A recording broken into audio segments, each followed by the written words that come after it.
Hello and welcome to the 70th edition of the Tiger Highline Online. This week we have a recap of the blood drive, a look at an up-and-coming sport, and a profile of a star hockey player. So let's get to it.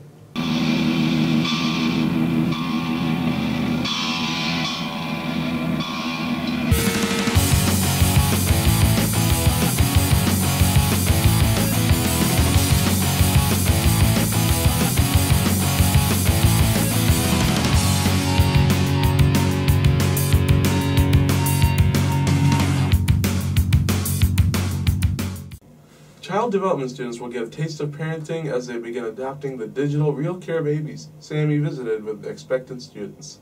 Have you ever wondered what it would be like to be a teen parent? Well, Miss Schuette's 4th hour child development class is getting the chance to experience what having an infant child is like, just for 16 hours though. From 4 p.m. to 8 a.m. on their chosen day, 1 or 2 of the students experience the trials of parenthood on top of their regular daily routine.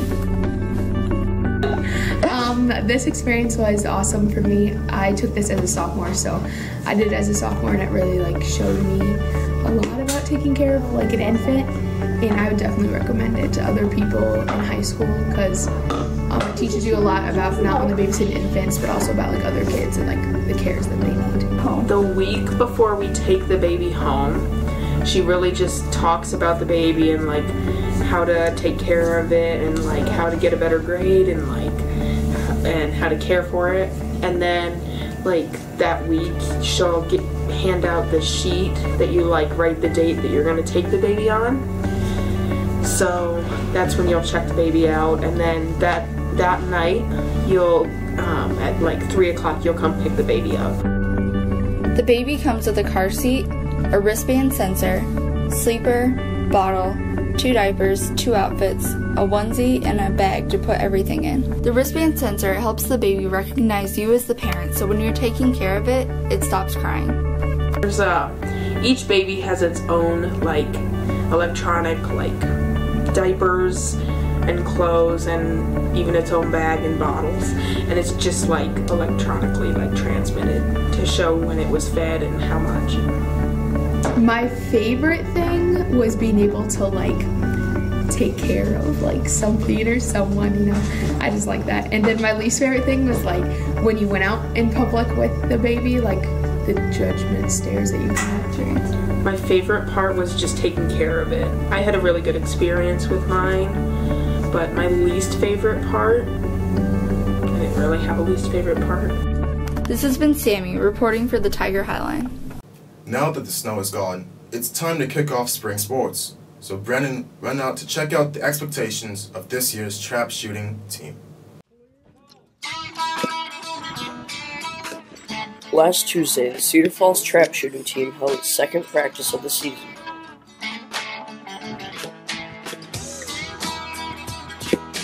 Christina Guevara, a returning shooter from last season, is excited about the upcoming season, and this is why. Because we have a lot of new shooters, and we are coming back strong.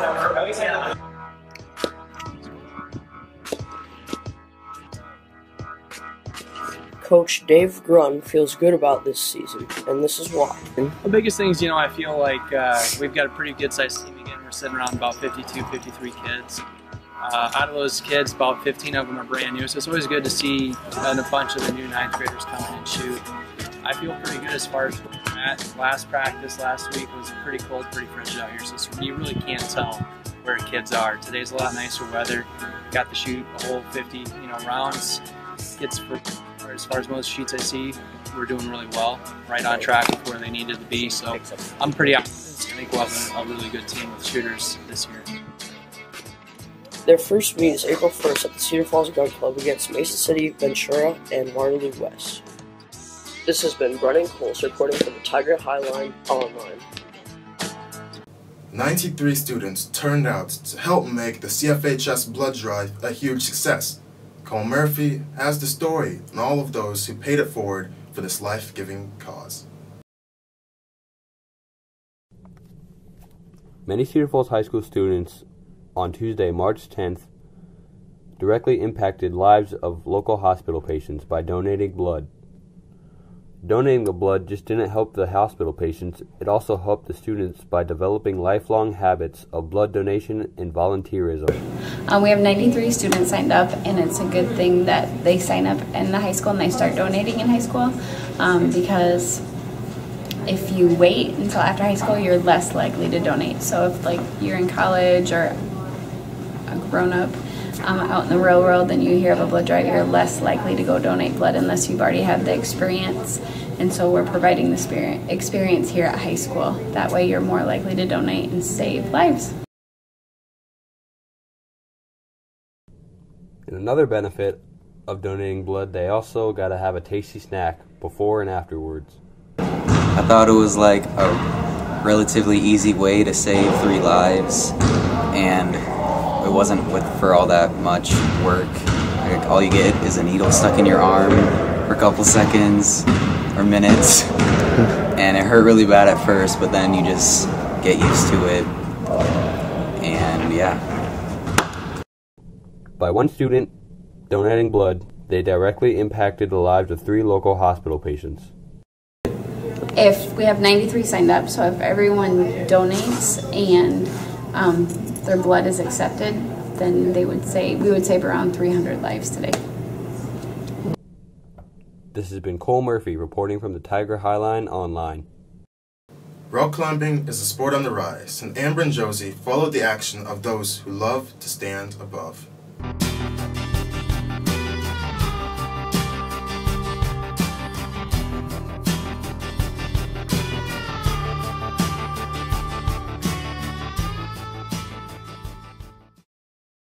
Saturday, March 7th, the 2015 Rock Revolution Rock Climbing Competition was held at the UNI Wellness Center, and senior Lily Conrad participated in it for her first time. I started rock climbing seriously about a year ago.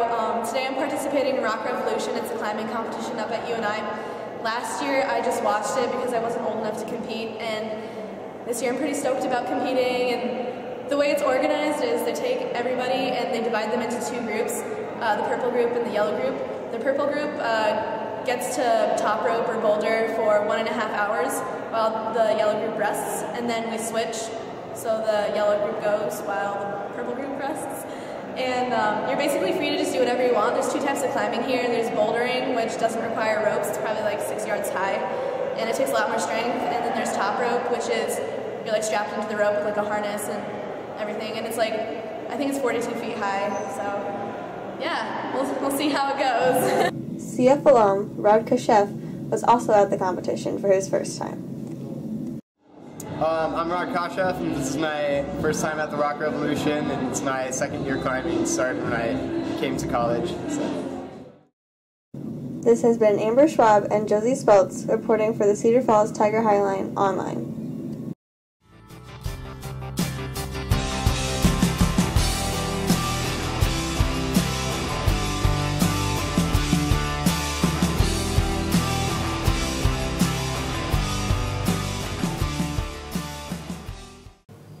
After exploring his options in other leagues, a senior hockey player has returned to Cedar Falls to join the Warriors.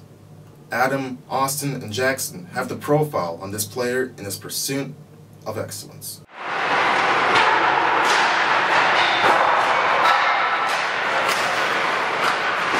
From playing in a national championship game to having it run through his DNA, senior Bo Cook has had an infatuation with hockey his entire life.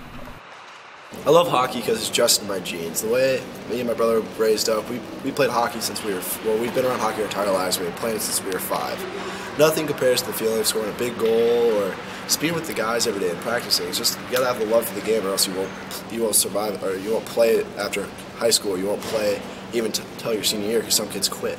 I just love the game too much, and I want to keep playing it as long as I can.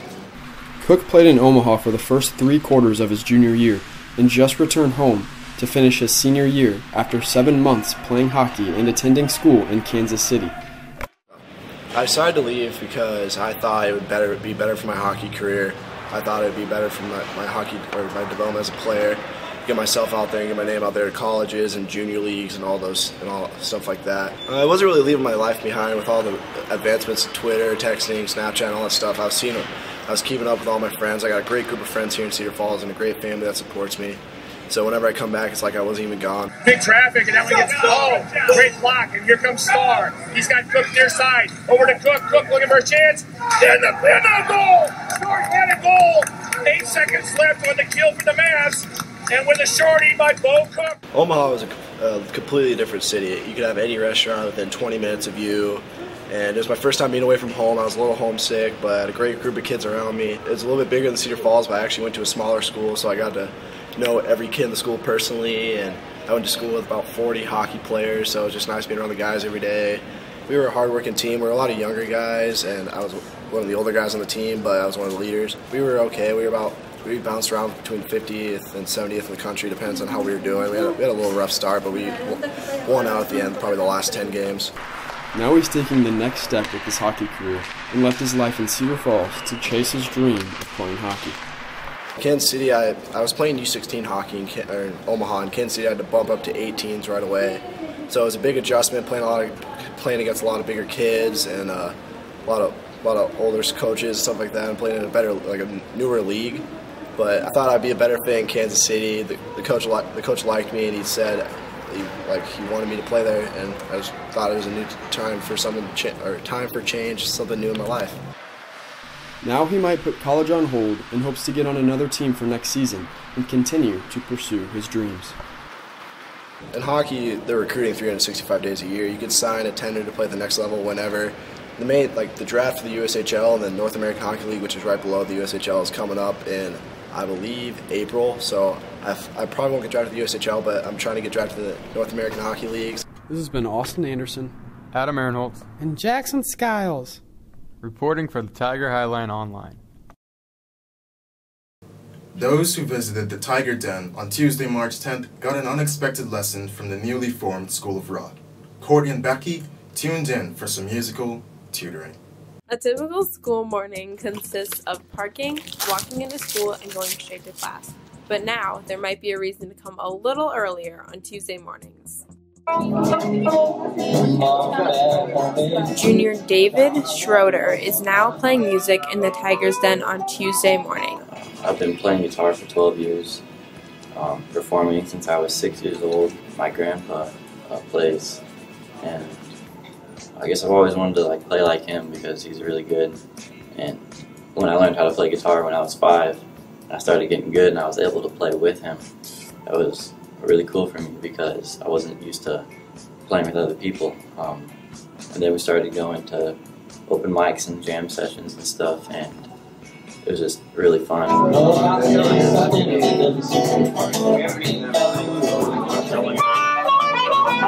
play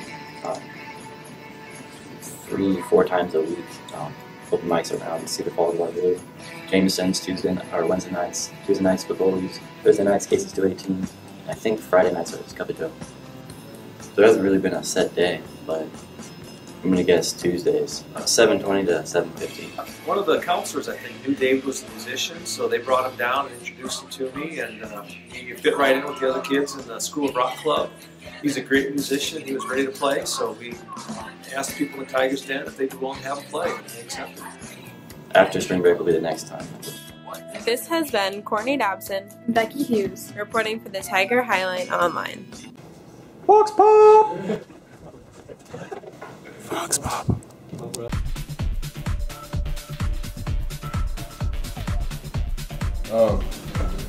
We knew that we had a good team, but I don't think we realized exactly how good. We get along and we put in a lot of extra time, and we have a great coaching staff. So we kind of knew the sky was the limit, but we didn't really know exactly what that meant. And we don't really talk about it much. We just kind of go out there and take care of business. So yeah, Seth, he's a great guy to be around. That's my roommate actually, and off the basketball court, he's just awesome to be around. And in the locker room, he's the same way. Everybody kind of listens to him, and he's probably one of the best players I've ever had the chance to be around. So he's just one of those guys that you want on your team and you respect and you want to play with. It's something that we don't talk about it. We don't even think about it. It just kind of is what it is, and try to go about our business the way we have the whole year. So I'm sure it'll sink in later, but right now we're kind of focused on the bigger picture and take care of business as we go forward. That's one of those things that you just gotta take one game at a time. We don't want to predict anything, but we obviously think that we have the potential to do some damage, and we just gotta take it one game at a time. That's all you can do. And now, here's this week's featured podcast. First, preheat the oven to 350 degrees. To start, you will need refrigerated dough, confectioner's sugar, vanilla extract, milk, and chocolate. Peel off the lining of the container, then break the seal. Form the dough so it has a space in the middle.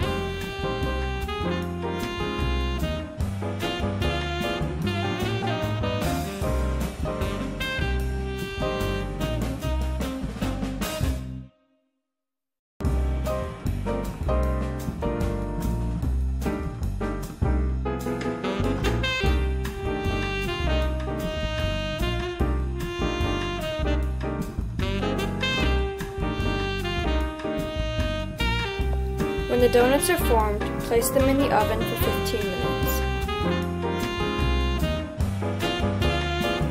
When you take them out, let them cool and start making your glaze. Pour in 2 cups of confectioner's sugar, 1 teaspoon of vanilla, and 1/4 cup of milk.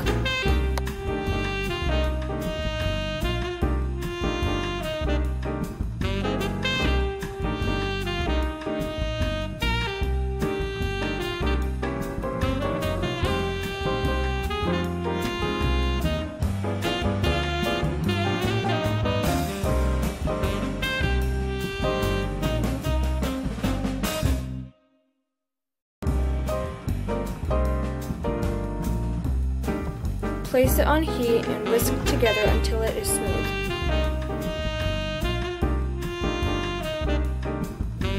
Then glaze over your donuts while the mixture is still warm.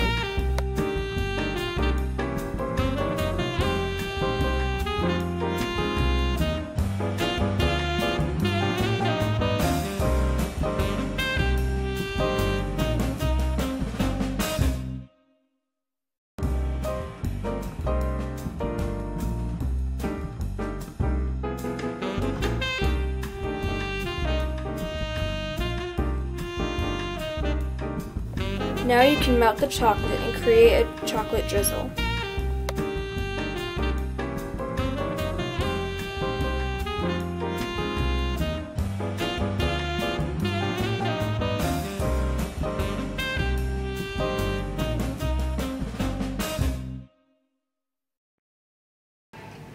Well, that's a wrap for number 70. We hope you enjoyed it, and we'll check out our other features, including older shows, podcasts, pictures, and posts from our newspaper.